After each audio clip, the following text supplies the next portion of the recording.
இன்றைய நாள் ஒரு சிந்தனை நிகழ்ச்சிக்கு உங்களை வரவேற்கின்றேன். இன்றைய நாள் ஒரு சிந்தனை நிகழ்ச்சியில் நான் சொல்லப்போவது, ஒரு குடும்பம் தனக்குத்தானே பிரிந்தால் அந்த குடும்பம் நிலைத்து நிற்காதுன்னு சொல்லி பைபிள் சொல்லுகிறது. அதை என்ன என்பதை பார்ப்போம். ஒரு குடும்பம் தனக்குத்தானே பிரிந்தால் என்பது உங்களுக்கு தெரியும். சில குடும்பங்கள் கூட்டு குடும்பமாக இருப்பார்கள். இருக்கும்போது சில நேரங்களில் சண்டை சச்சரவுகள் வந்து விடுகிறது. வந்தால் இவர்கள் அந்த வீட்டுக்குள்ளேயே கதைக்காமல் இருப்பார்கள். அப்படியா இருக்கிறவர்கள் சண்டை சச்சரவு வாரது வளமை. அது 2-3 நாளில் சமாதானமாகி விட வேணும்.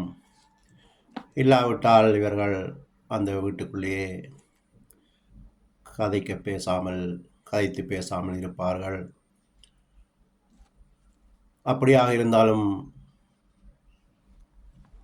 சமாதானமாகி விடலாம்.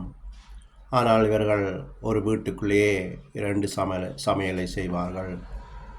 இதுதான் ஒரு வீடு தனக்கு தானே பிரிகிறதுன்னு சொல்லி. அப்படி இருக்கிற குடும்பங்களில் ஒரு வீட்டுக்குள்ளேயே பிரிவினை இருந்தால் அந்த வீட்டிற்குள்ளே எரிச்சல் பொறாமைகளும் வந்துவிடும். ஒருத்தர் நல்லா இருந்தால் அடுத்தவரை அது பாதிக்கும்.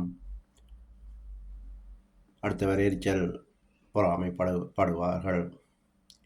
இப்படியாக மாறி மாறி எரிச்சல் பொறாமைகள் வந்து அந்த வீட்டில் சந்தோஷம் சமாதானமே இல்லாமல் போய்விடும். இது சில கணவன் மனைவிமாருக்குள்ளேயும் இருக்கிறது.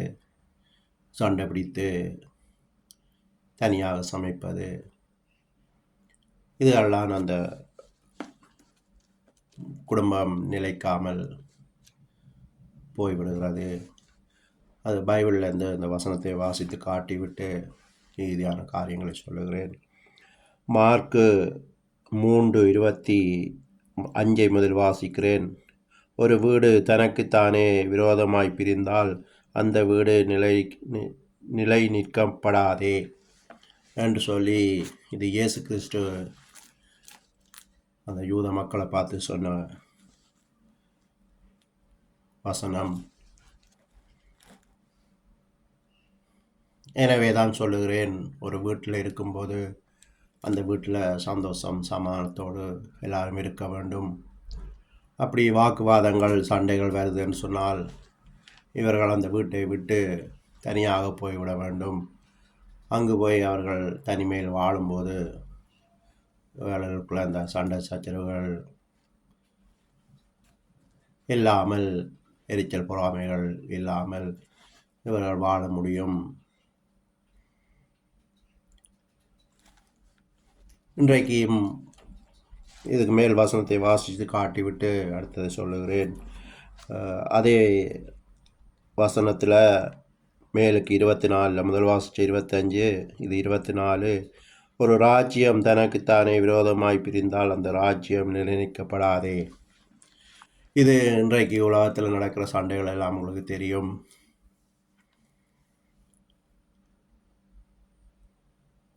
இன்றைக்கு உலகம்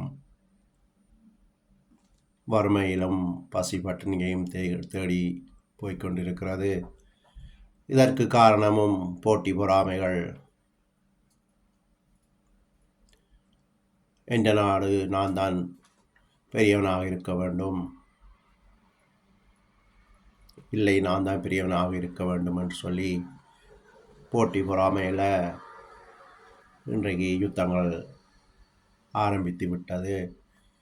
இது பெரிய யுத்தமாக மாறி இந்த ராஜ்யமும் இந்த ராஜ்யங்களும் நிலைக்க மாட்டாத அளவுக்கு மோசமாக போகிறது. இப்போவே பார்த்துருப்பீங்கள், பல நாடுகளில் வறுமை ஆரம்பித்து விட்டது. இன்னும் காலங்கள் போக போக இன்னும் பெரிய உயிரிழப்புகள், வறுமையினாலே உயிரிழப்புகளும் ஏற்படும். இதுவும் அந்த பிரிவினையின் ஒரு பகுதி தான்.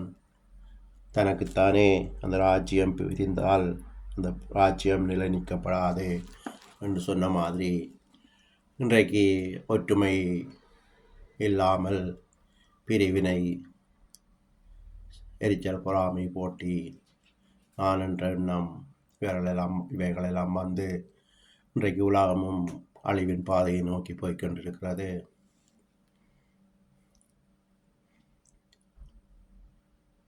இன்னும் ஒரு உதாரணத்தை சொல்ல வேண்டும். எனக்கு 14-15 வயது இருக்கும். யாழ்ப்பாண டவுனுக்குள்ள பக்கம்தான் எங்களுக்கு. ஒவ்வொரு நாளுமே அடிக்கடி போவோம். அங்கு போகும்போது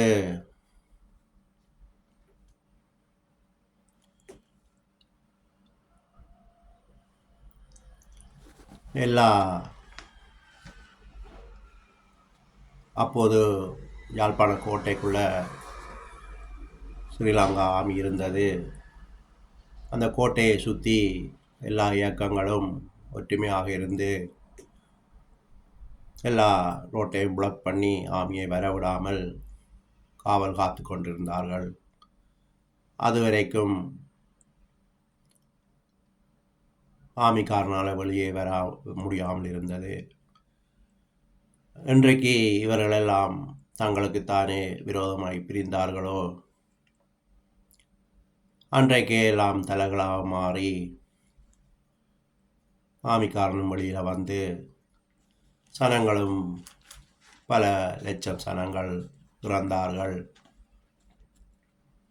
இப்படியாக தனக்குத்தானே பிரிந்து எல்லாத்தையும் இழந்து போயிருக்கின்றோம்.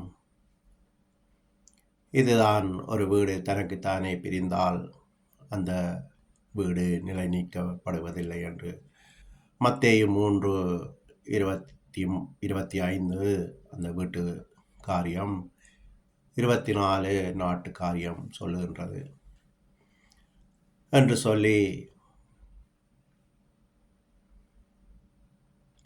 நாங்களும் சந்தோஷம் சமாதானத்தோடு ஒரு வீட்டில் இருப்பதற்கு முயற்சி செய்ய வேண்டும் என்று சொல்லி இன்றைய நாள் ஒரு சிந்தனை நிகழ்ச்சியை முடித்துக் கொள்கிறேன். நன்றி, வணக்கம்.